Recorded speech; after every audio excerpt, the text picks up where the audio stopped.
Hello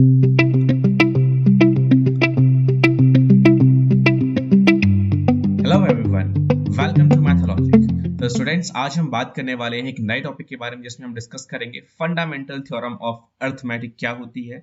अब तक हम यहाँ पर यूक्लिड्स डिवीजन लेमा कर चुके हैं, डिविजिबिलिटी की प्रॉपर्टी कर चुके हैं। तो अगर आप लोगों ने ये वीडियो नहीं देखी है तो पहले आप इसके पहले वाला पार्ट आप उसको जरूर देख लें, तब इसके बाद यहाँ पे आए, ताकि आप कंटिन्यूशन में अगर वीडियो को देखेंगे तो आपको समझ में भी आएगा और आप वहां से चीजें सीख भी पाएंगे, राइट। तो अब हम आज सेकंड लेक्चर को स्टार्ट करते हैं रियल नंबर्स के क्लास 10th के लिए। तो बात करने वाले हम यहाँ पे the fundamental theorem of arithmetic, हम इसके बारे में बात करने वाले हैं यहाँ पर।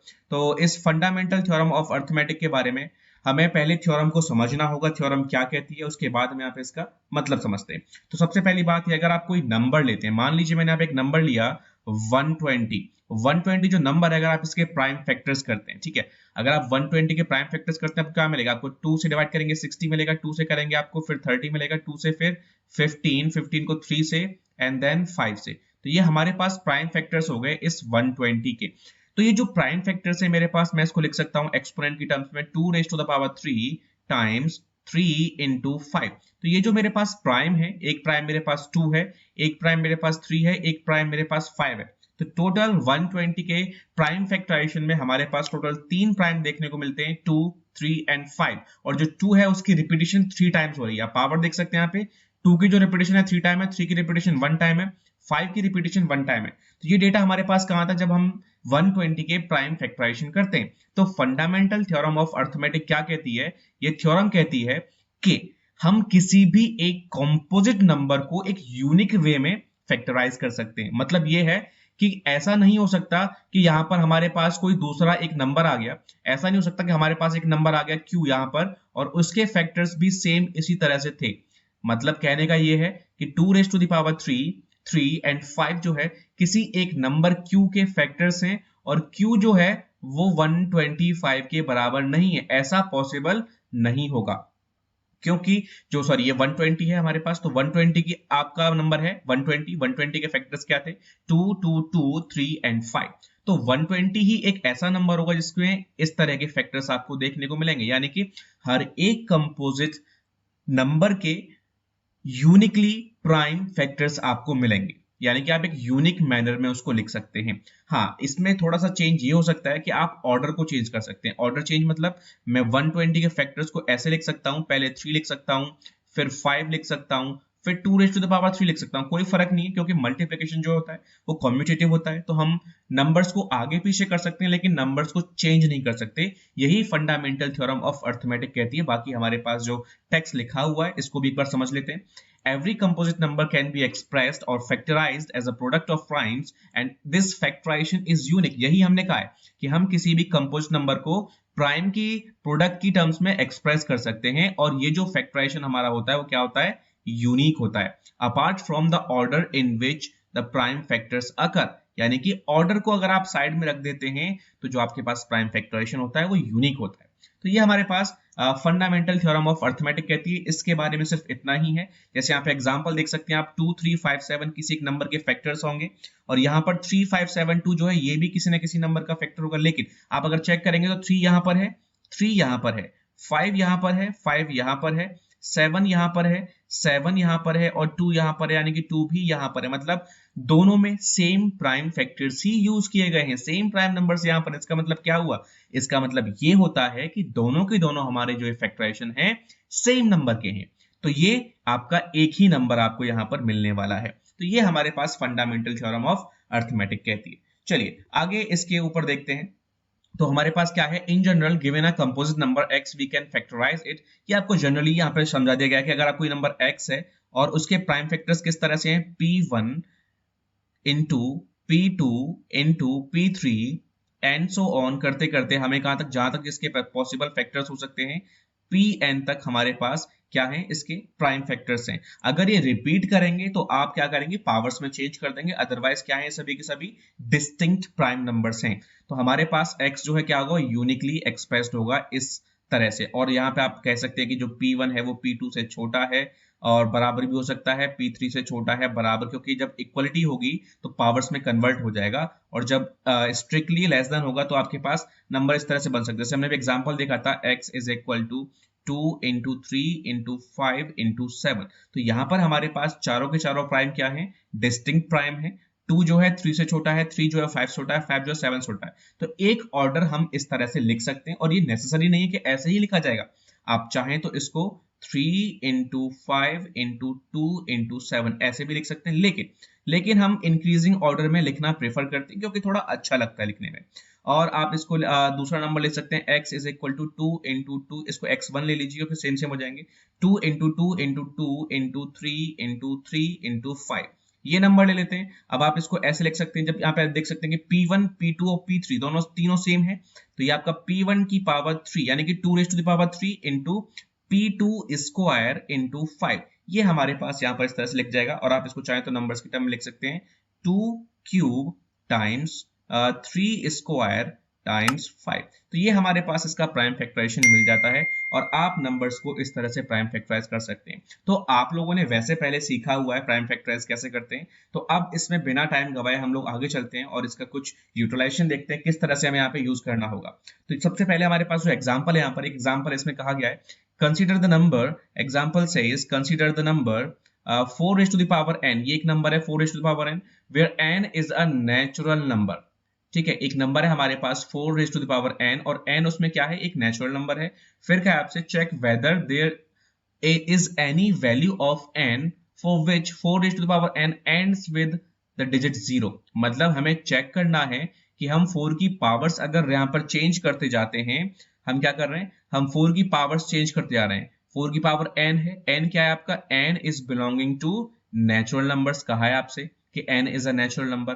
और आप लोगों को बड़े अच्छे से पता है कि नेचुरल नंबर्स क्या होते हैं, कलेक्शन ऑफ 1 2 3, जो हमारी काउंटिंग नंबर्स हैं, ये सभी नंबर्स कैसे हैं, ये सभी नंबर्स आपके नेचुरल नंबर्स हैं। अब बात करते हैं कि n की किस वैल्यू के लिए 4 की पावर n 0 के साथ एंड होगा, यानी कि यूनिट्स प्लेस पे 0 आएगा, ये हमें चेक करना है। तो सबसे पहले आप अगर बात करेंगे प्राइम फैक्टराइजेशन की, तो हमें पता है 4 raise to the power n का जो प्राइम फैक्टराइजेशन होता है वो क्या होता है, आप इसको लिख सकते हैं 2 इंटू 2, 4 का प्राइम फैक्टराइजेशन 2 इंटू 2, और पावर n है तो पावर n इसको लिख सकते हैं, और आपके पास क्या मिलेगा, 2 raise to the power n into 2 raise to the power n। और जब पावर्स आपकी सेम हो या फिर बेस आपका सेम हो तो बेस आपके मल्टीप्लाई हो जाते हैं, है ना, या फिर पावर जब सेम हो तो पावर ऐड हो जाती है बेस में आपके, तो आपको मिलेगा 2 raise to the power 2n, ये मिला आपको। और हमारे पास सिर्फ एक सिंगल प्राइम है, क्या प्राइम है यहाँ पे, सिर्फ 2 प्राइम है, और इसकी पावर्स हैं। तो आप चेक कर सकते हैं, जब 2 की पावर्स आप करते हैं, 2 1 जा 2 होता है, 2 की पावर 2 करेंगे तो आपको 4 मिलता है, 2 की पावर 3 करेंगे, 3 टाइम्स मल्टीप्लाई करेंगे 8 मिलेगा, 2 की पावर्स 4 करेंगे तो आपको 16 मिलता है, 2 की पावर 5 करेंगे 32 मिलेगा। मुझे ज्यादा करने की जरूरत नहीं, क्योंकि आपको जो पैटर्न दिखाना चाहता हूँ वो ये है कि यहाँ पर हमारे पास यूनिट्स प्लेस पर 2 है, यूनिट्स प्लेस पर 4 आया, यूनिट्स प्लेस पर 8 आया, यूनिट्स प्लेस पे 6 आया, और यूनिट्स प्लेस पे फिर से 2 आ गया। तो यहाँ पर 2 से स्टार्टिंग की थी, फिर से 2 आ गया।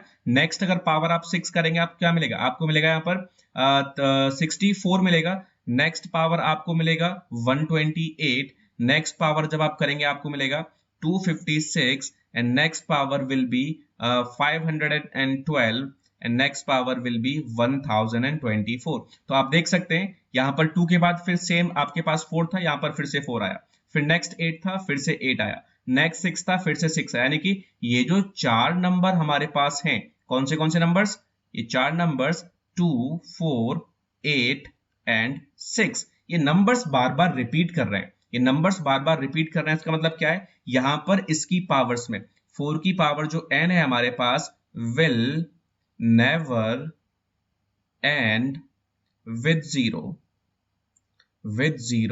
For any value of n belongs to n, हम ये कह सकते हैं यहाँ पर। ठीक है, तो हमें क्या मिला, जब हमने प्राइम फैक्टराइज किया 4 को, हमने देखा कि ये जो वैल्यू है कभी भी 0 यूनिट्स प्लेस पे नहीं देगी। एक तो ये लॉजिक हमारे पास नॉर्मल लॉजिक है जो आप मैथ्स के अकॉर्डिंग यूज करेंगे। दूसरा लॉजिक हमारे पास क्या है, मैं इसकी बात कर लेता हूँ। यहाँ पे देखिए, दूसरा लॉजिक हमारे पास ये है, अल्टरनेटिवली आप ये कह सकते हैं कि जो आपके पास 4 raise to the power n है, this can be written as 2 raise to the power 2n, and आपको पता है कि किसी भी यूनिट्स प्लेस पे 0 फॉर्म करने के लिए वी रिक्वायर एटलीस्ट 2 and 5। हमें प्राइम फैक्टर्स में 2 और 5 होना बहुत जरूरी है, लेकिन यहां पर सिर्फ 2 है, 5 यहां पर नहीं है, इसलिए ये कभी भी 0 के साथ एंड नहीं होगा। दूसरा लॉजिक आप ये भी यहां पर यूज कर सकते हैं। आई होप आपको ये क्वेश्चन समझ में आया होगा, एग्जांपल आपको समझ में आया होगा। सेम हमारे पास यहां पर दूसरा है, आपसे पूछा गया है कि whether 6 to the power n can end with the digit 0 for any natural number n। तो आप भी इसमें सेम काम कर सकते हैं, 6 to the power n को फैक्टराइज करेंगे तो we will get 2 into 3 to the power n and we can write it 2 raised to the power n into 3 to the power n, and we can use the same argument as there are no factors of 5 in this prime factorization, therefore this 6 to the power n will never end with the digit 0 for any natural number n, right. तो ये हमारे पास same basis पे, same argument पे हम इसको यहाँ पर solve कर सकते हैं और आंसर फाइंड कर सकते हैं। चलिए नेक्स्ट बात करते हैं यहाँ पे LCM and HCF by factorization method. तो यहाँ पर ये बहुत ही अच्छा टॉपिक है, NTSC के लिए भी बहुत अच्छा टॉपिक है, क्योंकि यहाँ पर हमारे पास जो LCM HCF से बात करते हैं, कभी कभी एक क्वेश्चन यहाँ से पूछ लिया जाता है, बाकी आपके बोर्ड के अकॉर्डिंग तो इंपॉर्टेंट है ही है। यहाँ पर हम बात करते हैं HCF और LCM की बाय फैक्टराइजेशन मेथड। तो मैं आपको यहाँ पर विद एग्जांपल यहाँ पे समझाऊंगा, फिर हम इस डेफिनेशन को यहाँ पे समझेंगे। तो मेरे पास यहाँ पे दो नंबर लेता हूँ। मेरे पास एक नंबर है, I am taking one number 12 and one number I am taking here is 15 और यू कैन से 16। यहाँ पे एक नंबर 12 लेते हैं, एक नंबर 16 लेते हैं। 12 के फैक्टर्स क्या होंगे, 2 into 2, this was 16, 2 into 2 into 3 and 6 can be written as 16, 2 into 2 into 2 into 2। तो ये हमारे पास यहाँ पर इसके प्राइम फैक्टर्स हो गए। आप लोगों ने पहले पढ़ा है, बिना टाइम वेस्ट किए हम लोग यहाँ पे सीधा पॉइंट पे आते हैं। इसका जो LCM है, LCM क्या होगा आप लोगों को पता है, जो हमारे पास 2 है वो क्या है, यहाँ पे 2 टाइम्स है, यहाँ पे क्या है 4 टाइम्स है, तो हम मैक्सिमम टाइम्स लेते हैं, 2 raised to the power 4 हमें मिल जाएगा, और 3 यहाँ पर नहीं है लेकिन यहाँ पे, लेकिन हमें 2 को इन्वॉल्व करना पड़ेगा, तो ये हमारे पास LCM आ गया। HCF की बात करें, अगर HCF क्या होता है, जो आपके पास प्राइम फैक्टर्स हैं, मैं इसको हटाता हूं अभी यहाँ से, देखिए जो आपके पास प्राइम फैक्टर्स हैं, जो भी प्राइम फैक्टर है कॉमन है, कम से कम आ रहा है, उसको हमें पिक करना है। यानी कि देखिए 2 यहाँ पर है, 2 यहाँ पर है, इसको हम पिक करेंगे, 2 यहाँ पर है, 2 यहाँ पर भी है, इसको भी पिक करेंगे, 3 यहाँ पर है लेकिन 3 यहाँ पर नहीं है, इसको पिक नहीं करेंगे क्योंकि ये कॉमन नहीं है। तो HCF हमें क्या मिलेगा, 2 raised to the power 2 will be the HCF for this problem। तो यही हमारे पास डेफिनेशन में लिखा हुआ है, HCF of A and B where A and B are two composite numbers और प्राइम नंबर में भी प्राइम नंबर्स, कोई भी नंबर हो सकते हैं ए और बी। तो product of the smallest power of each common prime factor, देखिए आप इसको पावर की टर्म्स में लिख सकते थे, 2 raised to the power 2 into 3 and 16 can be written as 2 raised to the power 4।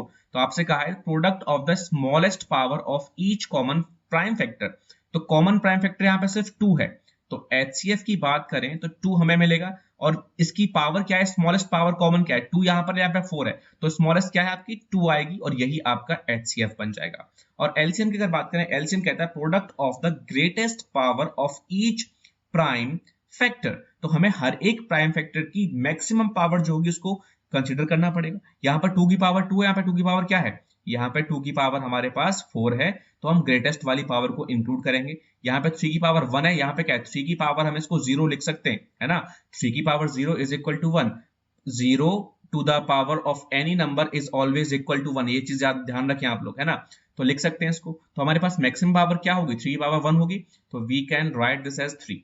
तो ये हमारे पास LCM बन जाएगा, और यही हमें यहाँ पर बताया गया है। एक और बड़ा ही इंटरेस्टिंग सा जो रिजल्ट है हमारे पास LCM और HCF को लेके, वो ये है कि LCM of two numbers and the product of the same two numbers is equal to, always equal to the product of numbers। यानी कि अभी इसको हम चेक कर सकते हैं, यहाँ पे देखिए ये हमने लिया था LCM जो है हमारे पास, मैं लिखता हूं LCM of 12 and 16 times HCF, हम इसको चेक भी करेंगे, HCF of 12 and 16 this should be equal to 12 into 16। देखिए चेक करते हैं, LCM हमारे पास क्या है, LCM was 2 raised to the power 4 into 3 and HCF was 2 raised to the power 2। तो प्रोडक्ट देखिए क्या मिलेगा, प्रोडक्ट क्या है 2 raised to the power 2 into 3 लिख सकते हैं 12 को, और 16 को 2 raised to the power 4 लिख सकते हैं। देखिए सेम 2 की पावर 4 यहाँ पर है, 2 की पावर 4 यहाँ पर है, 2 स्क्वायर यहाँ पर है, 2 स्क्वायर यहाँ पर, 3 यहाँ पर है, 3 यहाँ पर, यानी कि दोनों साइड्स बराबर, यानी कि रिजल्ट जो है जो लिखा हुआ है स्टेटमेंट वो सही है। तो LCM of any two numbers and the HCF of same two numbers is equal to the product of the given numbers। तो ये स्टेटमेंट हमें याद करना होगा। कभी कभी एग्जाम में हमें ये LCM की वैल्यू दी हुई होगी, हमें HCF की वैल्यू दी हुई होगी और कोई एक नंबर दिया होगा, दूसरा नंबर हमसे पूछेगा जिसको हम आसानी से फाइंड कर पाएंगे, या फिर इन चारों में से कोई भी तीन चीजें आपको गिवन होंगी, या फिर दो चीजें गिवन होंगी और तीसरी चीज आपको अंडरस्टूड होगी जो कि एक पजल की हेल्प से आपको वहां पर गिवन होगा। तो आप इस फॉर्मूले की हेल्प से इन सारी चीजों को फाइंड कर सकते हैं, जो भी रिक्वायर होगा आप उसको बड़ी आराम से फाइंड कर पाएंगे। राइट, आगे चलते हैं और बात करते हैं कुछ क्वेश्चंस की। यहाँ पे हमारे पास एक क्वेश्चन एग्जांपल है, find the HCF of 96 and 404 by the prime factorization. सबसे पहले क्या करेंगे, नंबर्स अब बड़े हैं, हम डायरेक्टली इनको फैक्टराइज नहीं कर सकते, तो हमें जो पहले से यूज करते आ रहे हैं मेथड, वही मेथड यूज करेंगे। 96 को आप फैक्टराइज करेंगे, क्या मिलेगा, 2 से डिवाइड करेंगे 48 आपको मिलेगा, 2 से 24 एंड 2 से आपको मिलेगा 12। अब 12 आपको पता है क्या होता है, 12 आपको पता है 2 स्क्वायर इंटू 3 होता है, तो आपको यहाँ पे क्या मिल जाएगा, 2 से आपने डिवाइड किया तो आपको यहाँ पे मिलेगा 6, और 2 से 3 एंड 3 से 1। और हम अगर 404 को प्राइम फैक्टराइज करते हैं, आपको मिलेगा 2 से 202, 2 से 101, और यहाँ पर आपको पता है 101 जो है आपका क्या नंबर है, ये जो नंबर है आपका, आई थिंक ये प्राइम नंबर है 101। तो यहाँ पर आप इसको ऐसे ही छोड़ देंगे, यहाँ पर डिवाइड नहीं होगा, तो हमारे पास जो नंबर्स है वो इस तरह से आए 2 इंटू 2 इंटू 101 यानी कि 101। तो अब बात अगर करें हम यहाँ पे HCF की, तो HCF क्या होगा, HCF विल बी, आप लिखेंगे पहले 96 is equal to 2 raise to the power 1 2 3 4 5, 2 raise to the power 5 into 3, and जो हमारे पास 404 है वो क्या है, 404 is equal to 2 raise to the power 2 into 101। Okay, अगर आप चेक कर सकते हैं 101 के अगर फैक्टर्स हो रहे हैं, अच्छी बात है, नहीं हो रहे कोई बात नहीं, आप इसको छोड़ सकते हैं पे। ठीक है, तो यहाँ पर हमें मिल जाएगा HCF is equal to, HCF क्या होगा, HCF विल बी, हम बात कर रहे हैं जो प्राइम फैक्टर्स हैं इसमें कॉमन होना चाहिए और लीस्ट पावर, तो 2 कॉमन है और 2 की जो लीस्ट पावर है वो क्या है, 2 है, तो क्या मिल गया 2 स्क्वायर यानी कि 4 इज द HCF। LCM की अगर हम बात करें, LCM क्या होगा, LCM विल बी द, आप बात करेंगे हर एक प्राइम फैक्टर की बात करेंगे और मैक्सिमम पावर 2 है, 2 की पावर 5 आएगी, 3 है, 3 की पावर 1 आएगी, और 101 की पावर एक बार आएगी, क्योंकि एक बार यहाँ पे आएगा। अब इसको एक बार हम चेक कर लेते हैं, चेक इन द सेंस हम चेक करना चाहते हैं कि जो हमने आंसर फाइंड किया वो सही है या गलत है।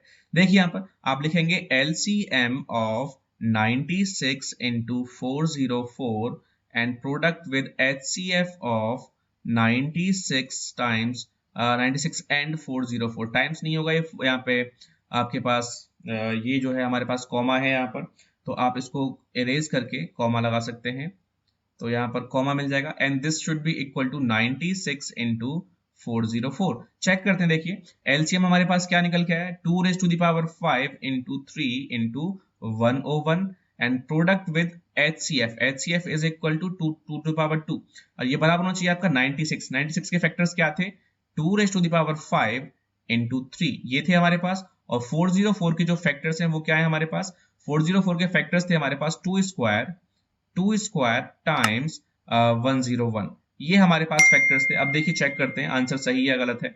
देखिए जो आपके पास 205 है ये यहाँ पे है, ये यहाँ पे है, सेम है, बराबर हो गए, 3 यहाँ पर है, 3 यहाँ पर है, बराबर हो गए, 2 स्क्वायर ये रहा, 2 स्क्वायर ये रहा, और 101 ये रहा, 101 ये रहा, यानी कि हमारा आंसर एकदम सही है, हमने वेरीफाई भी कर लिया इसको, और ये हमारा आंसर एकदम ठीक है, HCF 4 होगा इनका। LCM ये जो वैल्यू है इसको प्रोडक्ट कर सकते हैं आप, इसको प्रोडक्ट करने के बाद जो भी आंसर आएगा वो इसका आंसर हो जाएगा। राइट, तो ये क्वेश्चन आप इस तरह से सॉल्व कर सकते हैं। नेक्स्ट क्वेश्चन देखते हैं, हमारे पास यहाँ पे और भी क्वेश्चन हैं जिनमें कहा गया है find the LCM and HCF of the following pairs of integers and verify that LCM into HCF is equal to product of the two numbers। तो आपको 3 यहाँ पर पार्ट दे रखे हैं, 1 by 1 आप इन्हें कर सकते हैं। पहले पार्ट की अगर बात करें 26 के प्राइम फैक्टर्स करेंगे 2 into 13 मिलेगा, 91 के प्राइम फैक्टर्स करेंगे तो आपको 7 into 13 मिलेगा। साफ साफ देख सकते हैं HCF क्या होगा जो कॉमन है यानी कि 13, LCM क्या होगा जो आपका 1 टाइम एटलीस्ट है, यहाँ पर मैक्सिमम टाइम्स की बात करेंगे लेकिन 2 into 7 into 13 ये हमारे पास LCM हो जाएगा। बाकी आप चेक कर सकते हैं, चेक करेंगे तो ये बराबर ही आएगा। आगे चलते हैं, नेक्स्ट हमारे पास एक क्वेश्चन है, बहुत ही अच्छा क्वेश्चन है, ये आपका NTSC में पहले आ चुका है। This is from NTSC stage 1, ये आपका स्टेज 1 में पहले पूछा जा चुका क्वेश्चन है। देखिए 4 balls ring together at 9 AM, तो हमारे पास क्या है 4 बॉल्स हैं जो कि बॉल्स नहीं यहाँ पे हमारे पास वो होनी चाहिए, बेल्स होनी चाहिए थी, ये बॉल्स नहीं बेल्स होंगी, 4 घंटियां हैं जो एक साथ बजती हैं 9 AM पे। दे ring after 7, 8, 11 and 12 seconds repetitively, यानी कि पहली जो बेल है वो 7 सेकेंड्स के बाद बजती है, लगातार बजती है 7 सेकेंड्स के बाद। यानी कि मान लीजिए अगर 9 AM पे वो अगर बजी, मैं अगर आपको एक पिक बना के दिखाऊं, एक क्लॉक है मान लीजिए, यहाँ पे 9 AM हो रखा है तो बजी वो, फिर उसके बाद सेकंड की जो उसका हैंड है वो आगे चल के 7 तक आया, यहाँ तक आया, यहाँ पर फिर एक बार फिर से यहाँ पे ये बजी, यहाँ पे बजी, फिर यहाँ पे बजी, फिर सेकंड सेकंड्स के आफ्टर वो 14 पे आई, फिर बजी, फिर वो 21 पे आई, फिर बजी, फिर वो 28 पे गई, फिर बजी, फिर इस तरह से वो बज रही। इसी तरह से बाकी और भी जो क्लॉक्स हैं वो 8 सेकंड्स के बाद, फिर 11 सेकंड्स के बाद, फिर 12 सेकंड, तो चारों का हमें यहाँ पे टाइम पीरियड दिया हुआ है। पहली वाली 7 सेकंड्स के आफ्टर, सेकंड वाली 8 सेकंड्स के बाद, थर्ड वाली 11 सेकंड्स के बाद एंड 12 वाली फोर्थ वाली 12 सेकंड्स के बाद बज रही है। ये हमारे पास डेटा गिवन है। अब हमसे पूछा है at what times will they all ring together again, at what all times they will all ring together again. ठीक है, तो हमें पूछा है किस टाइम पर, ये ऑल यहाँ पे नहीं होना चाहिए, बहुत सारी ग्रामेटिकल मिस्टेक है, उसको इग्नोर करें थोड़ा सा। तो at what times will they all ring together again, तो दोबारा फिर से वो कब बजने वाली हैं, किस टाइम पर बजने वाली हैं। अब यहाँ पर हमें चीज समझ में नहीं आ रही कि यहाँ पे हमें एलसीएम लेना चाहिए या फिर एचसीएफ। डेटा हमें यहाँ पे ना तो मिनिमम पूछा है ना ही मैक्सिमम पूछा है, यहाँ पे ऐसा कुछ हिंट हमें नहीं मिल रहा। लेकिन अगर आप इसकी लैंग्वेज को समझेंगे, प्रॉब्लम को अगर आप समझेंगे, तो हमें यहाँ पे समझ में आता है। आपसे पूछा है at what times will they all ring together, वो कब फिर से बजेंगी। तो फिर से बजने का मतलब क्या है, वो फिर से एक बार बज सकती हैं, फिर से 2 बार, फिर से 3 बार, फिर से 4, 5वीं बार। तो आपको कौन सा निकालना चाहिए, आपको अगर आप देखेंगे कॉमन सेंस की बात कहती है कि हमें अगली बार जो बजेगा उसी को हमें फाइंड करना चाहिए टाइम को, है ना। तो हम यहां पर अब बात करेंगे कि सबसे पहली बार फिर कब बजेंगी वो। एक तो 9 AM पर एक बार बज चुकी हैं, अब इसके बाद फिर दोबारा कब बजेंगी, यानी कि कम से कम हम टाइम की बात कर रहे हैं, हम बात कर रहे हैं लीस्ट टाइम हम की बात कर रहे हैं। तो यहां पर हम क्या करेंगे, यहां पर हमें हिंट मिल गई, एलसीएम हमें फाइंड करना है। क्या करना है, हमें एलसीएम फाइंड करना है। तो अब आपको पता है एलसीएम ऑफ 7, 8, 11 एंड 12, तो 7 के प्राइम फैक्टर्स 1 into 7, 8 के प्राइम फैक्टर्स 2 into 2 into 2, 11 के प्राइम फैक्टर्स 11 into 1 एंड 12 के प्राइम फैक्टर्स 2 into 2 into 3। तो एलसीएम क्या मिल जाएगा इसका, LCM will be equal to 7 into 2 raised to the power 3 into 3 into 11, ये हमें मिल जाएगा। तो इसके आप जो वैल्यू आपको मिलेगी, ये हमें क्या था, ये डेटा हमें जो गिवन था सेकंड्स गिवन थी, तो ये जो हमें आंसर मिलेगा वो क्या मिलेगा, ये सेकंड्स मिलेंगी। अब इन सेकंड्स को हम अगर मिनट्स में कन्वर्ट करेंगे, कैसे करेंगे, तो हम इसको चेंज कर सकते हैं, डिवाइड करेंगे 60 से, तो ये क्या बन जाएगा आपका मिनट में बन जाएगा। अब मिनट बन जाएगा तो मिनट को आप 9 AM में ऐड कर सकते हैं, इसको आप 9 AM में ऐड कर देंगे यहाँ पर, तो आपको डेटा मिल जाएगा 9 समथिंग कुछ मिनट करके, आपको 30 या 17 जो भी कुछ मिलेगा। इस तरह से आप डेटा निकाल सकते हैं यहाँ से, इसको सॉल्व करके। बहुत ही सिंपल कैलकुलेशन है, आप सॉल्व कर लीजिए, आपको आंसर यहाँ पर मिल जाएगा। तो वही टाइम होगा जिस वक्त ये दोबारा फिर से एक बार बजेंगी। आई होप ये डेटा जो है आपको पूरा एनालाइज करके समझ में आ गया होगा। बहुत ही सिंपल क्वेश्चन है, लेकिन यहाँ पर हमें दिक्कत क्या हो रही थी, सिर्फ कि कौन सी बार बजेंगी उसको हमें निकालना। तो पहली बार जब बजेंगी उसको हमें फाइंड करना, सिंपल। और हमें आंसर जो मिलेगा वो सेकंड में, तो हमें कन्वर्ट करना पड़ेगा मिनट में 60 से डिवाइड करके, और हमें फिर 9 AM में ऐड कर देना है, हमें टाइम मिल जाएगा। राइट, चलिए आगे चलते हैं और बात करते हैं एक जो डिफरेंट टॉपिक है, आपके एनसीईआरटी में नहीं है लेकिन एनटीएसई के लिए ये टॉपिक बिल्कुल है, क्योंकि हम यहाँ पे बात करते हैं LCM and HCF of fractions.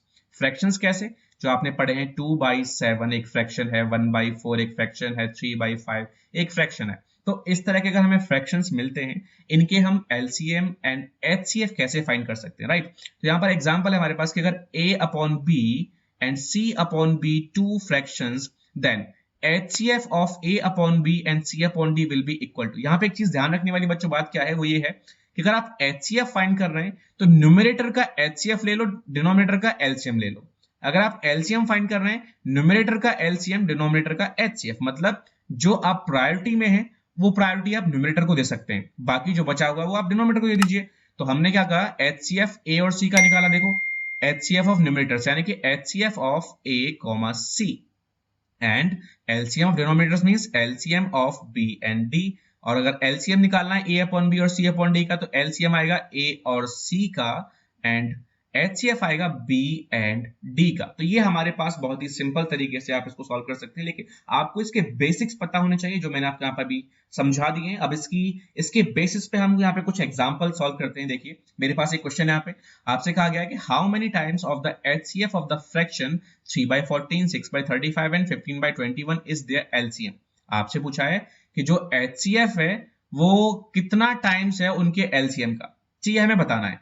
देखिए सॉल्व करते हैं फटाफट से। तो हमारे पास हमें निकालना पड़ेगा, पहले HCF निकालते हैं। HCF ऑफ 3/14, 6/35, 15/21, इनका हमें निकालना है HCF। तो HCF क्या होगा आपको पता है, 3 और 6, 15 का निकालना पड़ेगा आपको HCF। वो जो न्यूमरेटर थे आपके पास उनका सभी का HCF निकलेगा, डिनोमिनेटर्स जो है इनका सभी का LCM निकलेगा, यानी कि 14, 35, 21। ये हमारे पास इसको सॉल्व करेंगे तो HCF में आप देख सकते हैं यहाँ पे हाईएस्ट कॉमन 3 इसको भी डिवाइड करता है, 3 इसको भी डिवाइड करता है, तो आपके पास HCF आ गया 3 डिवाइडेड बाय LCM की अगर हम बात करें तो LCM निकालना पड़ेगा। तो 14 आपको देता है, 14 is equal to 2 into 7, 35 will give us 5 into 7 and 21 will give us 3 into 7। तो हमें क्या मिल रहा है, हमें मिल रहा है 2 into 3 into 5 into 7, ये नंबर हमें मिल रहा है।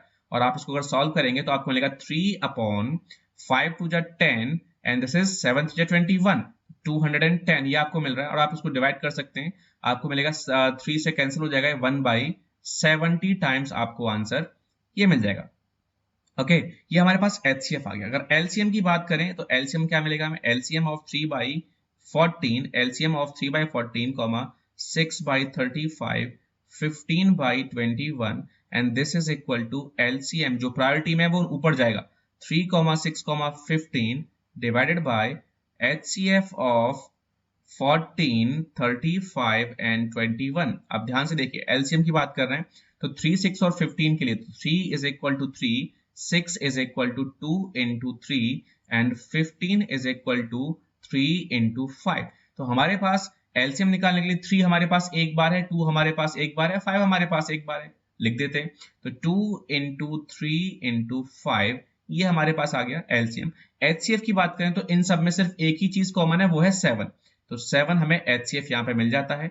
आपको मिल जाएगा 5 3 जा 15, 2 जा 30, तो 30/7 इज द LCM। तो आपसे पूछा है यहाँ पे क्वेश्चन देखिए फिर से, how many times of the HCF, HCF का कितने गुना है ना, ये हमें बताना है। तो क्या करेंगे, सिंपली हम LCM अपॉन HCF कर देंगे तो हमें ये मिल जाएगा कि कितना गुना में हमें मिल रहा है, यानी कि 30/7 डिवाइडेड बाय 1/70। अब इसको आप सॉल्व करेंगे, आपको पता है जो एक्सट्रीम्स होते हैं एक्सट्रीम्स का मल्टीप्लाई हो जाएगा और जो मीन्स हैं उनका मल्टीप्लाई हो जाएगा। तो आपको मिल जाएगा 30 into 70 डिवाइडेड बाई 1 into 7। तो 7 से कैंसिल हो गया 10 टाइम्स, 30 into 10 is 300। तो जो हमारे पास LCM है, LCM is 300 times, LCM is 300 times of the HCF। तो ये हमारे पास आंसर मिल जाता है। ये क्वेश्चन आपका NTSC में आया हुआ क्वेश्चन है, मैं आपको बता चुका हूं पहले, NTSC स्टेज 1 में आपसे पूछा गया क्वेश्चन है, इस तरह का क्वेश्चन आपसे पूछा गया है। ओके चलिए नेक्स्ट क्वेश्चन की बात करते हैं। आपसे पूछा है the HCF of two expressions P and Q is 1, their LCM is। अब यहाँ पे देखिए आपके पास क्या है, हमारे पास यहाँ पर दो नंबर्स दे रखे हैं, कौन से P एक नंबर है और दूसरा नंबर हमारे पास Q है, और कहा है कि अगर इनका HCF P, Q का जो HCF है वो 1 है, तो बताइए इनका LCM क्या होगा, किसका P और Q का LCM क्या होगा। अब हमारे पास ध्यान से अगर आप देखेंगे यहाँ पर तो हमें P और Q की वैल्यू नहीं पता है, वरना हमें रिजल्ट पता था कि LCM of A, B times HCF of A, B is always equal to A times B। अब यहाँ पर हम क्या करें, देखो हमारे पास जो डेटा है हम उसको यूज करते हैं, देखिए कुछ निकलता है नहीं निकलता। हमें मिलेगा HCF क्या है P और Q का, वो 1 है। LCM हमें निकालना है तो LCM यहाँ पे रख देते हैं इज इक्वल टू नंबर हमारे P और Q है, तो LCM क्या मिल जाएगा, LCM is equal to P into Q, और यही इसका आंसर होगा। और यहाँ पर ये क्वेश्चन रखने का एक स्पेशल रीजन था, वो ये था कि अगर आप इस चीज को हमेशा ध्यान रखें, आप इसको नोट बनाकर यूज कर सकते हैं। वो क्या है नोट, कि if HCF of any two numbers P and Q is equal to 1, then P, Q are called इसको हम एक स्पेशल नाम देते हैं, आर कॉल्ड को प्राइम नंबर्स। इनको हम क्या बोलते हैं? को प्राइम नंबर्स बोलते हैं। को प्राइम यानी कि जो एक दूसरे के साथ प्राइम बिहेव करते हैं, यानी कि एक दूसरे को वो आपस में कुछ भी कॉमन नहीं देते सिवाय 1 के। यानी कि P मान सकते हैं 3 है, और आपका जो Q है वो आप उसको मान सकते हैं ये 14 है। 14 वैसे प्राइम नंबर नहीं है, लेकिन 3 और 4 की अगर 14 की हम बात करें तो कैसे हैं? रिलेटिवली प्राइम है।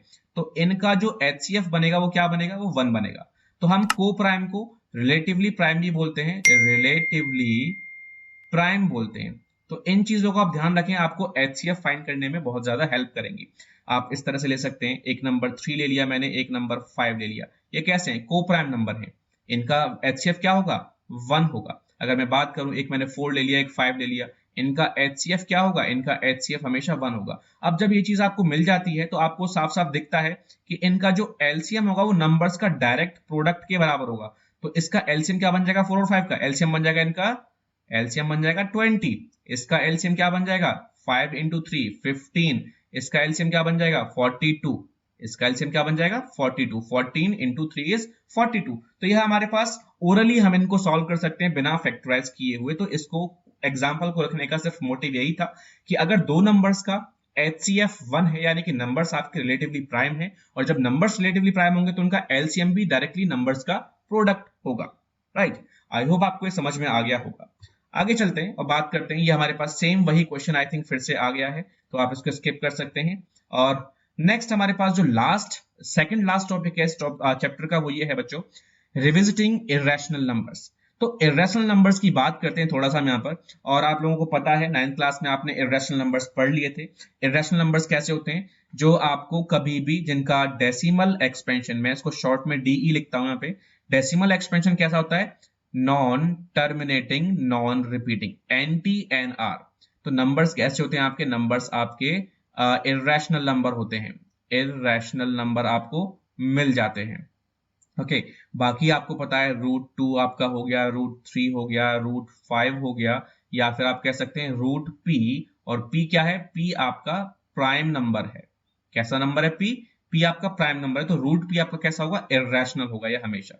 आपका पाई हो गया, आपका E क्या है? आपका E आपका एक्सपोनेंशियल नंबर है। आपका E जो है एक्सपोनेंशियल नंबर, इसकी वैल्यू 2 पॉइंट समथिंग कुछ होती है, जो वैल्यू आपकी 2 और 3 के बीच में होती है इसकी वैल्यू। ठीक है, ये E आपका एक्सपोनेंट है। तो यहाँ पर हमारे पास ये वैल्यूज हैं, इसको आप ये आपके लॉग का भी बेस होता है। जब आप लॉग पढ़ेंगे तो आपको वहां पर पढ़ाया जाएगा।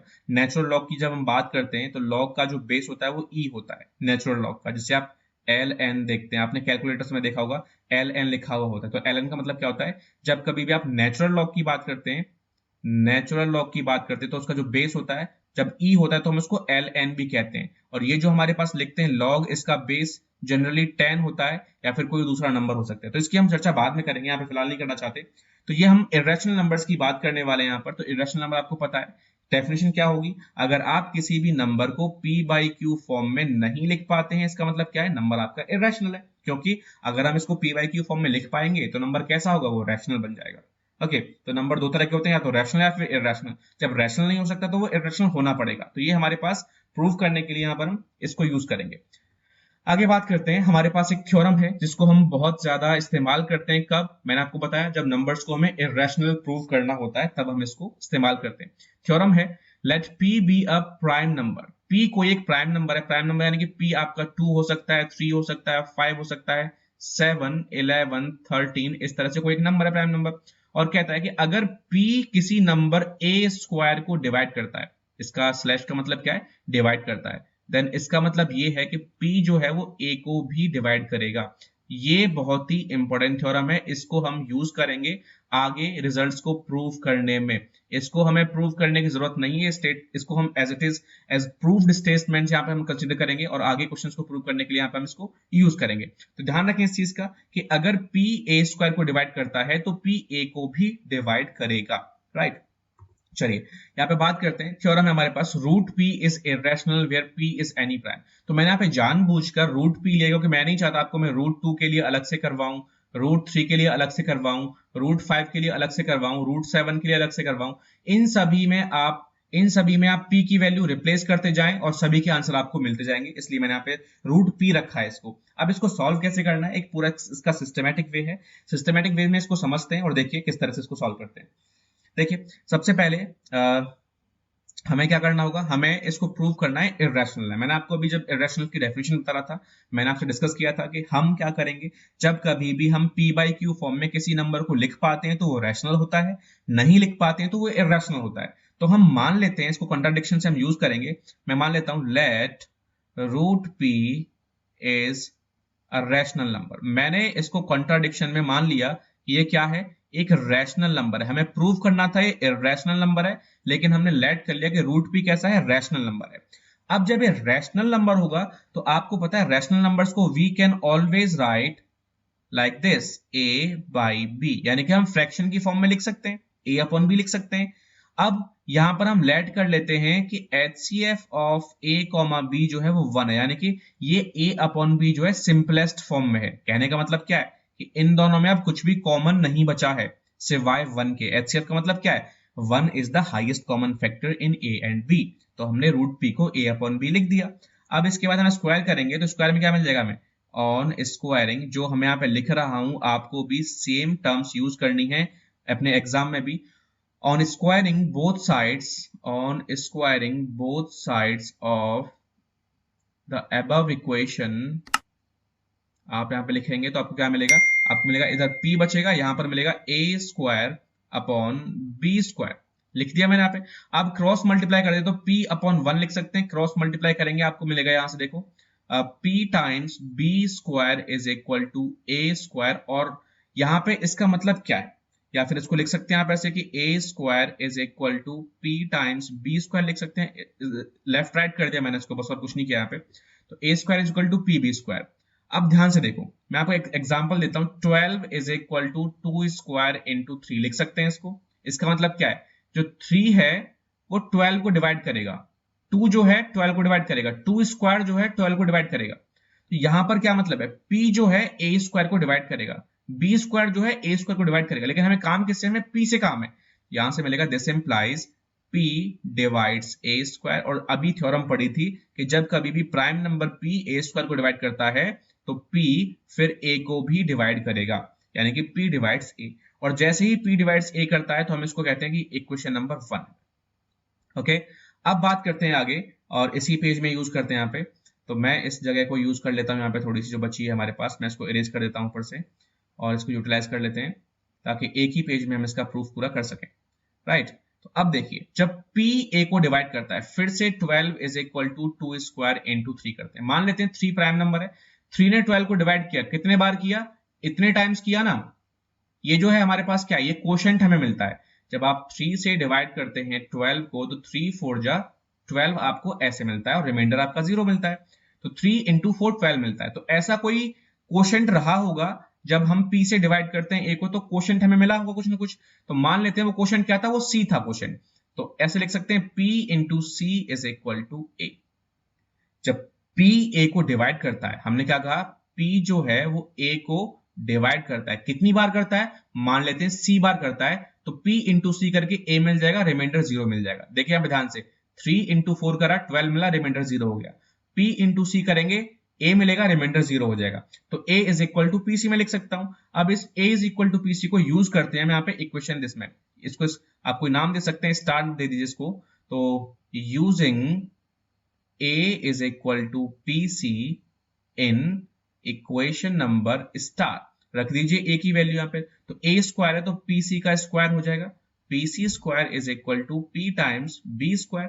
अब ये आपका बन गया p square c square is equal to p b square. अब जो p स्क्वायर का एक स्क्वायर था वो p से कैंसिल आउट हो गया, क्या मिला हमें, हमें मिला pc square is equal to b square. आप ध्यान से देखो, फिर से वही एग्जांपल, b स्क्वायर को हम लिख पा रहे हैं p इंटू सी स्क्वायर, यानी कि p जो है b स्क्वायर को डिवाइड करता है, c स्क्वायर भी b स्क्वायर को डिवाइड करता है। इसका मतलब ये हुआ कि p जो है वो b स्क्वायर को डिवाइड करता है, और जैसे ही p b स्क्वायर को डिवाइड करेगा, p आपका b को भी डिवाइड करेगा, क्योंकि हमने थ्योरम पढ़ी थी कि जब कभी भी p a स्क्वायर को डिवाइड करता है, p a को करता है। उसी तरह से अब हमने a की जगह पर b लिख दिया, तो p जब b स्क्वायर को डिवाइड करेगा तो p b को भी डिवाइड करेगा। और यहां से क्या मिल गया, यहां से इसको इक्वेशन नंबर 2 कह दीजिए। ओके, अब ध्यान से देखिए, P जो है A को डिवाइड कर रहा है, P जो है B को डिवाइड कर रहा है। मैं लिखता हूं फ्रॉम इक्वेशन नंबर 1 एंड 2, यहां से क्या मिला, HCF of A, B is equal to P, क्योंकि P A को भी डिवाइड करता है, P B को भी डिवाइड करता है। मतलब क्या हुआ, इन दोनों में P कॉमन है, यानी कि HCF और A और B का क्या मिल गया, P मिल गया। लेकिन हमने क्या लिया था, हमने स्टार्टिंग में लिया था कि HCF तो A और B का भैया 1 होने वाला है, लेकिन यहां पर तो HCF P निकल आया, यानी कि हम लेके कुछ और चले थे, कहीं और पहुंच गए। यानी कि जो हमने काम किया है बीच में, वो सब क्या किया है, वो सभी गलत किया है। यानी कि हमने स्टार्टिंग ही इसकी गलत कर दी हो, क्या पता। तो हम ये नहीं कह सकते कि जो हमने लिया है कि रूट पी एक रैशनल नंबर है, वो हमारी सोच ही गलत है ना। तो हम यहाँ पे कह सकते हैं फिर अब हम यहाँ पे कह सकते हैं, एक सेकेंड, यहाँ पे हम कह सकते हैं दिस इंप्लाइज आवर एजम्पशन, हमने जो एज्यूम किया था, क्या एज्यूम किया था कि रूट पी एक रैशनल नंबर है। Our assumption that root p is rational was wrong, ये हमारा एजम्पशन क्या था, रॉन्ग था। तो हम क्या कहेंगे यहां से, हम कहेंगे कि रूट पी इज इर्रेशनल। तो रूट पी हमारा कैसा बन जाएगा, रूट पी हमारा इर्रेशनल बन जाएगा, और ये हमारा इसका एक कंप्लीट प्रूफ हो जाता है। अब आप लोगों के लिए मैं यहाँ पे एक क्वेश्चन कर देता हूँ रूट 5 के लिए या फिर रूट 3 के लिए, मैं एक बार इसको प्रूव कर देता हूँ ताकि आपको टर्म्स में भी समझ में आ जाए कैसे कैसे चीजें हो रही हैं। यहाँ पे हमने बेसिक काम कर लिया है। अब आपको अगर ये रूट 2, रूट 3, रूट 5, रूट 7 के लिए सॉल्व करना है, पी की वैल्यू जहां जहां है वहां आप प्राइम को रिप्लेस कर दीजिए, आपको पूरा आंसर मिल जाएगा। फिलहाल मैं आपको एक क्वेश्चन कर देता हूँ, रूट 2 के लिए हम बात कर लेते हैं। तो देखिए रूट 2 क्या होगा आपका, रूट 2 आपका a अपॉन b लिख सकते हैं। काम आपको सेम वही करना है कि let root two be rational number, और साथ में क्या कि HCF इसका a और b का कितना है, 1 है, यानी कि इन दोनों में कुछ भी कॉमन नहीं है। जब आप इसका स्क्वायर करेंगे तो 2 is equal to a square upon b square, cross multiply करेंगे 2b square upon a square मिलेगा। इसका मतलब क्या हुआ, 2 डिवाइड्स a स्क्वायर, मतलब क्या हुआ कि 2 डिवाइड्स a, ये मिल जाएगा हमें इक्वेशन नंबर 1। अब a की वैल्यू हम क्या लेंगे, 2c ले लेंगे। अब a की वैल्यू रिप्लेस कर देंगे, यहां पर हमें क्या मिल जाएगा, 2b square is equal to 2c का whole square, 2b square is equal to 4c square. देखिए यहाँ पे ध्यान से 2 से 4 कैंसिल हो गया, 2 टाइम्स क्या मिला आपको, b square is equal to 2c square मिला। अब 2 b स्क्वायर को डिवाइड करता है, देखिए इसका मतलब क्या हुआ, इसका मतलब ये 2 जो है वो b को डिवाइड करेगा। अब इक्वेशन 1 इक्वेशन नंबर 2 देखिए ध्यान से, 2 a को डिवाइड करता है, 2 b को डिवाइड करता है। इसका मतलब क्या हुआ, इसका मतलब ये हुआ कि HCF of a comma b is equal to 2। लेकिन हम लेके क्या चले थे, लेके चले थे HCF इसका 1 है, यहाँ 2 पे पहुंच गए, गलत हो गया। मतलब क्या हुआ, इसका मतलब ये हुआ रूट 2 इज इरेशनल। लैंग्वेज आपको पिछले क्वेश्चन वाली ही यूज करनी है जो हमने यहाँ पे लिखी थी। यहाँ मैंने आपको सिर्फ शॉर्टकट में बताया कैसे कैसे आपको करना है। इसी तरह से आप रूट 3, रूट 5, रूट 7 के लिए इसको यूज कर सकते हैं, आप क्वेश्चंस को बड़ी आसानी से कर पाएंगे।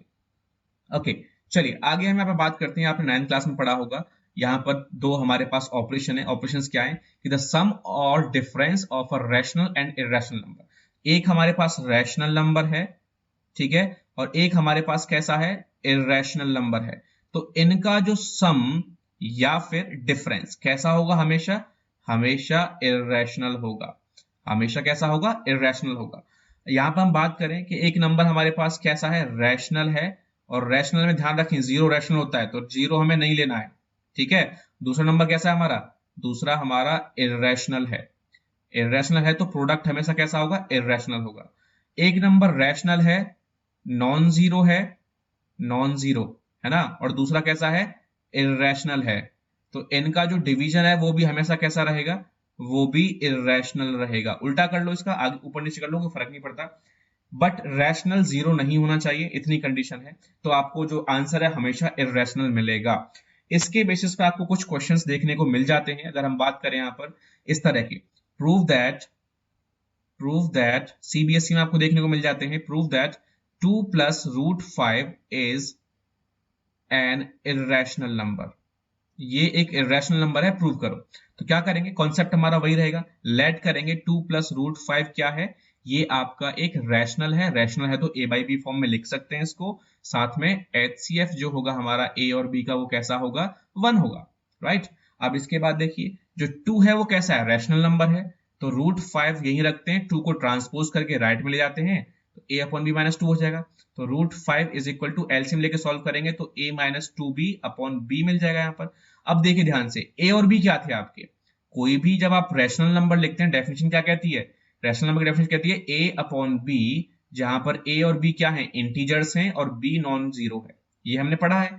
अब a और b इंटीजर्स हैं तो ये पूरा जो हमारा राइट हैंड साइड है वो क्या हो जाएगी, ये भी आपकी रैशनल बनाएगी, क्योंकि ऊपर इंटीजर्स नीचे इंटीजर्स, रैशनल नंबर बनेगा। लेकिन लेफ्ट में क्या है, लेफ्ट में तो हमारे पास एक इरेशनल नंबर है ना, अभी अभी हमने प्रूव किया था, √p टाइप का नंबर, याद है, √p टाइप का नंबर इरेशनल होता है, तो p क्या है, प्राइम, यहाँ पे 5 क्या है, प्राइम नंबर है, तो √5 आपका इरेशनल है, राइट साइड आपकी रैशनल है। ऐसा कभी पॉसिबल नहीं है कि एक इरेशनल नंबर रैशनल के बराबर हो जाने की, हमने गलत कर दिया, मतलब हमने जो लेट किया था वही हमारी गलती थी, यानी कि 2 प्लस √5 कैसा नंबर है, एक इरेशनल नंबर है, ये प्रूव हो जाता है। तो इस तरह की प्रॉब्लम्स को आप इस तरह से प्रूव कर सकते हैं। बाकी आप इसमें यूज कर सकते हैं जो लॉजिक मैंने बताया अभी आपको, कौन सा लॉजिक, ये वाला लॉजिक था कि रैशनल और इरेशनल का सम, रैशनल और इरेशनल का सम क्या होता है, इरेशनल होता है हमेशा। तो इस लॉजिक को यूज करके भी आप इसको प्रूव कर सकते हैं। डिपेंड करता है कितने मार्क्स का क्वेश्चन आपसे पूछा गया है। अगर 1 मार्क्स का क्वेश्चन आपसे पूछा है तो 1 मार्क्स के क्वेश्चन को आप डायरेक्टली इस आर्ग्यूमेंट को यूज करके कह सकते हैं। अगर 2 मार्क्स में आपसे पूछा है तो आपको लिख के बताना पड़ेगा, 2 या 3 मार्क्स में आपको लिख के पूरा बताना पड़ेगा, राइट। चलिए आगे बात करते हैं, लास्ट हमारा टॉपिक है, हम बात कर रहे हैं यहाँ पे रैशनल नंबर्स को रिविजिट करते हैं। रैशनल नंबर आपने पढ़े हैं बच्चों, जो यहाँ पे मेन टॉपिक है रिविजिट करने का वो सिर्फ इतना है कि हम किसी भी नंबर के डेसिमल एक्सपेंशन की बात करेंगे। तो आप लोगों ने पढ़ा है रैशनल नंबर्स के जो डेसिमल एक्सपेंशन होते हैं वो 2 तरह के होते हैं। कौन से, एक हमारे पास होता है NTR, एक हमारे पास होता है T सिर्फ, यानी कि एक तो आपके पास टर्मिनेटिंग होता है, T मतलब टर्मिनेटिंग, और NTR मतलब ये साउथ वाला जूनियर NTR हीरो नहीं है यहाँ पे, NTR का मतलब है नॉन टर्मिनेटिंग रिपीटिंग, ठीक है, जो रिपीट करते हैं, यानी कि 2.31313131, ये जो नंबर है इस तरह के क्या होते हैं आपके, आगे तक चलते जा रहे हैं, यहाँ पे 313131 रिपीट कर रहा है, ये कैसा होगा, ये आपका रैशनल आएगा इस कैटेगरी में, NTR वाली में। नॉन टर्मिनेटिंग है लेकिन रिपीट कर रहा है। 1.013 आप इसमें डाल दीजिए यहाँ पे, तो 1.03 क्या रिपीट कर रहा है, 13 एंड सो ऑन। तो इस तरह के नंबर्स आपके क्या होते हैं, रैशनल नंबर्स होते हैं। टर्मिनेटिंग आपके ये आते हैं 2.5, यहाँ पर एंड हो गया, टर्मिनेट हो गया, कैसा है, रैशनल है, इस कैटेगरी में आएगा। 1.05 इस कैटेगरी में आएगा, टर्मिनेट हो गया यहाँ पे, ठीक है ना। तो ये नंबर्स आपके 2 तरह के होते हैं, रैशनल में NTR एंड टर्मिनेटिंग। रियल में हमने एक और नंबर पढ़ा था, क्या था, इरेशनल पढ़ा था। इरेशनल कैसा होता है, इरेशनल नंबर आपका NTNR टाइप का था, नॉन टर्मिनेटिंग नॉन रिपीटिंग था वो, ठीक है, इस चीज को ध्यान रखें डिफरेंशिएट करने के लिए। ओके, तो यहाँ पर हमारे पास एक क्वेश्चन है यहाँ पर जिसमें पूछा गया है कि विदाउट एक्चुअली डिवाइडिंग बताइए यहाँ पर जो नंबर है हमारे पास एक टर्मिनेटिंग होंगे या नॉन टर्मिनेटिंग होंगे, कैसे रहेंगे, हमें बताना है, ठीक है। तो इसके लिए हमारे पास स्टैंडर्ड रिजल्ट है, वो ये कहता है कि अगर किसी भी फ्रैक्शन का डिनोमिनेटर इस फॉर्म में लिख जा रहा है, 2 to the power m 5 to the power n, जहां पे m क्या है, n क्या है, वो आपके होल नंबर्स हैं, क्या है वो, होल नंबर्स हैं, तो हम हमेशा कहेंगे कि आपका जो फ्रैक्शन है वो कैसा है, टर्मिनेटिंग है, अगर इस फॉर्म में लिखा जा रहा है, इस फॉर्म में। अदरवाइज क्या होगा, वो आपका नॉन टर्मिनेटिंग रिपीटिंग रहेगा। ध्यान दीजिए, सब में हमें क्या करना है, आपसे डिनोमिनेटर चेक करना है, और एक और चीज चेक करनी है। सबसे पहले बच्चों बता दूं मैं आपको, जो आपका फ्रैक्शन होना चाहिए या आपका जो रैशनल नंबर है, फ्रैक्शन का ये रैशनल नंबर की बात है कि फ्रैक्शनल जो है आपका कैसा होना चाहिए, वो आपका सिंपलेस्ट फॉर्म में होना चाहिए, सिंपलेस्ट फॉर्म में होना चाहिए, तभी ये जो स्टेटमेंट है 2 to the power m 5 to the power n वाला ये वैलिड होगा, अदरवाइज गलत कर सकते हैं आप क्वेश्चन को। देखिए 13 प्राइम नंबर है, डिवाइड नहीं कर सकते, यहाँ पर जो 5 के मल्टीपल्स दिख रहे हैं आपको, 13 यहाँ पे नहीं मिलने वाला है, मतलब क्या हुआ, ये जो 5 के मल्टीपल्स हैं आपको 5 5 जा 25 25 5 जा 125 625, ये आपको मिल रहा है 5 to the power 5, यानी कि आप यहाँ पर लिख पा रहे हैं इस तरह से, क्योंकि आपके पास 2 की पावर 0 हो गई, 5 की पावर 5 हो गई, तो अब हमारे पास काम बन गया। ये हमारा कैसा होगा, ये हमारा टर्मिनेटिंग होगा, T stand for terminating. Okay, पहला हमारा डन हो गया। सेकंड की बात करें, 17 कैसा है, प्राइम नंबर है, 8 आपका, 8 को आप लिख सकते हैं 2 की पावर 3, तो हम इसमें लिख सकते हैं इंटू 5 की पावर 0, तो 2 की पावर 3 5 की पावर 0, 2 इंटू 2 की पावर m 5 की पावर n, इस फॉर्म में हमने लिख दिया। मतलब ये भी आपका कैसा हो गया, टर्मिनेटिंग हो गया ये भी आपका सेकंड। थर्ड की बात करें, थर्ड में देखते हैं आप 455 के फैक्टराइज करते हैं, थोड़ा कॉम्प्लिकेटेड है करते हैं, लेकिन 5 से डिवाइड करेंगे आप, 5 से आपको मिलेगा 9 1, 3 से 13, 3 से 7 से करते हैं 13, और 13 से 1, तो आप देख सकते हैं यहाँ पे 2 और 5, 2 तो खैर है ही नहीं लेकिन 5 है, और उसके अलावा 7 और 13 आ गए जो हमें नहीं चाहिए थे। हमें सिर्फ 2 हो सिर्फ, या फिर 5 हो सिर्फ, या फिर 2 और 5 दोनों हो, इनसे मतलब है, यानी कि कैसा हो गया, ये आपका नॉन टर्मिनेटिंग रिपीटिंग हो गया, एनटीआर हो गया आपका ये। नेक्स्ट है हमारे पास 1600, तो 16 हमें पता है 2 की पावर 4 होता है, 1600 का मतलब क्या हो गया 100, यानी कि 100 यानी कि 2 इंटू 2 की पावर 4, 2 की पावर 2 इंटू 5 स्क्वायर, 25 इंटू 4 100 होता है, 25 का 5 स्क्वायर, 4 आपका 2 स्क्वायर। तो आप देख सकते हैं इसमें सिर्फ 2 की पावर से और 5 की पावर से, यानी कि आपका क्या हो गया, टर्मिनेटिंग हो गया, 4 टर्मिनेट हो गया आपका। अब इसके बाद यहाँ पे आप इसको एक चीज चेक कर सकते हैं कि 15 है ऊपर, ऊपर क्या है 15, तो 15 को आप लिखेंगे जब प्राइम फैक्टर्स में तो 3 इंटू 5 लिख सकते हैं, और 1600 को 2 की पावर 6 इंटू 5 की पावर 2, तो 5 से एक पावर कैंसिल आउट हो जाएगी, सिंपलेस्ट फॉर्म में लेके आएंगे तो 3 अपॉन 2 की पावर 6 इंटू 5, लेकिन स्टिल अभी भी ये 2 और 5 की पावर्स में, यानी कि अभी भी टर्मिनेटिंग है। तो इस चीज का खासकर ध्यान रखें आप, सिंपलेस्ट फॉर्म में आपके पास फ्रैक्शन जो है होना चाहिए, रैशनल नंबर होना चाहिए। चलिए आगे बात करते हैं नेक्स्ट की। नेक्स्ट हमारे पास 29/343 है, साफ साफ दिख रहा है इसमें लास्ट नंबर जो आपका इवन नंबर नहीं है, इसका मतलब क्या हुआ, ये आपका एनटीआर होने वाला है, क्योंकि जब इवन नहीं है इसमें 2 नहीं होगा, ना ही इसमें 5 होगा, ठीक है, क्योंकि 5 के मल्टीपल या फिर 0 भी इसमें पीछे नहीं है, तो आपका एनटीआर हो गया। इसकी बात करें, साफ साफ दे रखा है 2 की पावर से 5 की पावर से काम बन जाएगा, और ये आपका क्या बन जाएगा, टर्मिनेटिंग बन जाएगा। नेक्स्ट की बात करें, 7 की पावर्स आ गई, और 7 की पावर देख के लग रहा है कैंसिल भी नहीं होंगी यहाँ से, तो यानी कि ये कैसा हो जाएगा आपका, ये आपका एनटीआर, क्योंकि हमें 2 और 5 चाहिए था लेकिन 7 एक्स्ट्रा एडिशनल यहाँ पे आ गया। नेक्स्ट की बात करें, अब आप देख के कह सकते हैं कि नीचे 3 और 5 है, 2 नहीं है, 3 एक्स्ट्रा आ गया, तो ये एनटीआर होना चाहिए, लेकिन बच्चों ध्यान से देखिए, ऊपर 6 है 2 इंटू 3, नीचे 15 है 3 इंटू 5, 3 से 3 कैंसिल, क्या बचा 2 अपॉन 5 बचा, और नीचे क्या है 5 है, सिर्फ 5 हो या फिर सिर्फ 2 हो या फिर 5 और 2 की पावर्स हो मिलके, तो हमारा नंबर कैसा होता है, टर्मिनेटिंग होता है, तो ये भी आपका कैसा हो जाएगा, टर्मिनेटिंग। तो ध्यान दें बच्चों इस चीज पे कि आपको पहले सिंप्लीफाइड फॉर्म में लिखना है फ्रैक्शन को, उसके बाद ही आप कुछ यहाँ पर कह पाएंगे, राइट। नेक्स्ट है हमारे पास 9th, इसको भी आप सॉल्व कर सकते हैं इस तरह से, इसको भी सॉल्व कर सकते हैं। मैंने टिक का मतलब ये नहीं कि टर्मिनेटिंग होगा, आप इसको चेक करेंगे डिवाइड करके खुद से, और चेक करेंगे कि आपके नंबर्स टर्मिनेटिंग हैं या नहीं है, या फिर नॉन टर्मिनेटिंग रिपीटिंग है। तो बच्चों ये हमारे पास सीबीएसई के जो हमारा सिलेबस है उससे जो डिफाइन किया है उसके हिसाब से हमारा रियल नंबर जो चैप्टर है वो खत्म होता है। बाकी जो प्रॉब्लम्स हैं आप उनकी लगातार प्रैक्टिस करते रहें, क्योंकि किसी भी टॉपिक के जो प्रॉब्लम्स हैं कभी भी आप फिनिश नहीं कर सकते, इनफाइनाइट नंबर ऑफ प्रॉब्लम्स आपको एक टॉपिक में देखने को मिल जाती हैं, ठीक है। तो ये टॉपिक हमारा सीबीएसई के लिए खत्म है। आप क्वेश्चंस को रिपीट क्वेश्चंस को सॉल्व कीजिए, जो भी आपकी स्कूल में बुक है जो आप प्रेफर करते हैं उसको आप सॉल्व कीजिए, जो भी आपकी रेफरेंस बुक है उसको भी आप सॉल्व कीजिए। बाकी अगर आपको दिक्कत आती है तो आप कमेंट सेक्शन में मुझे क्वेश्चन को पोस्ट कर सकते हैं, या फिर आप रेफरेंस बुक का नाम लिख के, एक्सरसाइज का नाम लिख के, क्वेश्चन नंबर मुझे लिख सकते हैं, तो मैं आपको उसका सॉल्यूशन, उसकी वीडियो अलग से सेपरेटली बना के आपके लिए यूट्यूब पर अपलोड कर दूंगा। बाकी अगर आप वीडियो में पहली बार आए हैं तो आपको पता है क्या करना है, लाइक करना है, फ्रेंड्स के साथ शेयर करना है, और चैनल को सब्सक्राइब करना है। बाकी इसके बाद जो हमारा पार्ट 3 आने वाला है उसमें मैं डिस्कस करने वाला हूं कुछ एनटीएससी के लिए फोकस्ड वीडियो, और उसके बाद हम यहाँ पे बात करेंगे एनटीएससी के लिए कुछ स्पेशल क्वेश्चंस की। तो चलिए आज की वीडियो में इतना ही, आपसे फिर मिलते हैं। Thank you so much.